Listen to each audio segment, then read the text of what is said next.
महाराष्ट्र की राजनीति में बारामती क्षेत्र इन दिनों चर्चा में है।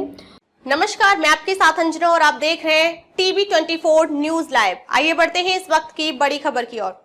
उप मुख्यमंत्री अजीत पवार मालेगांव सहकारी चीनी मिल के चुनाव में पूरी ताकत से सक्रिय हैं।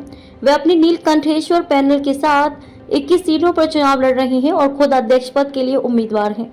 ये पहली बार लगभग 40 साल बाद है जब अजीत पवार किसी सहकारी चीनी मिल के चुनाव में सीधे भाग ले रहे हैं। इस चुनाव को केवल एक सहकारी संस्था का चुनाव नहीं बल्कि महाराष्ट्र विधानसभा चुनाव 2029 की तैयारी की तरह देखा जा रहा है। अजीत पवार ने इस चुनाव को लेकर अब तक 15 रैलियां और बैठकें आयोजित की हैं। उन्होंने अपने चुनाव प्रचार के कार्यक्रम में भी बड़े बदलाव किए हैं ताकि वे चुनावी रणभूमि में पूरी ताकत से उतर सकें।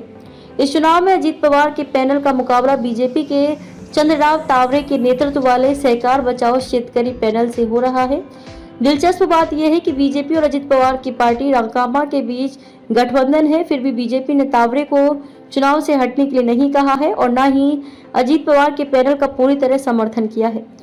चंद्रराव तावरे का कहना है कि ये चुनाव राजनीति से ऊपर है और केवल किसानों के हित में है, लेकिन स्थानीय स्तर पर इस चुनाव को व्यापक राजनीतिक नजरिए से देखा जा रहा है। राजनीतिक विशेषज्ञों के अनुसार इस चुनाव में गठबंधन के भीतर सीटों के बंटवारे को लेकर विवाद पैदा हो सकता है। बीजेपी इस चुनाव के जरिए अपने सहयोगी राकांपा को कमजोर करने की रणनीति पर काम कर रही है ताकि 2029 विधानसभा चुनाव में अधिक सीटें अपने नाम कर सके। बीजेपी का लक्ष्य अपने गढ़ में घुसपैठ कर सहयोगी दलों को अस्थिर करना है। राजनीतिक समीकरणों की इस जंग में बारामती की जनता के साथ साथ पूरे महाराष्ट्र की नजरें टिकी हैं। यह चुनाव न केवल चीनी मिल के भविष्य का फैसला करेगा बल्कि आगामी विधानसभा चुनावों के लिए भी एक महत्वपूर्ण संकेत होगा। अजीत पवार और बीजेपी दोनों इस चुनाव को अत्यंत गंभीरता से ले रहे हैं।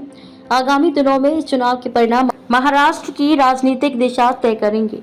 खबरों में अब तक के लिए बस इतना ही। फिर मिलते हैं एक ऐसी ही बड़ी खबर के साथ। तब तक के लिए नमस्कार और देखते रहिए टीवी 24 न्यूज लाइव। खबरों में अब तक के लिए बस इतना ही। फिर मिलते हैं एक ऐसी ही बड़ी खबर के साथ। तब तक के लिए नमस्कार और देखते रहिए टीवी 24 न्यूज लाइव।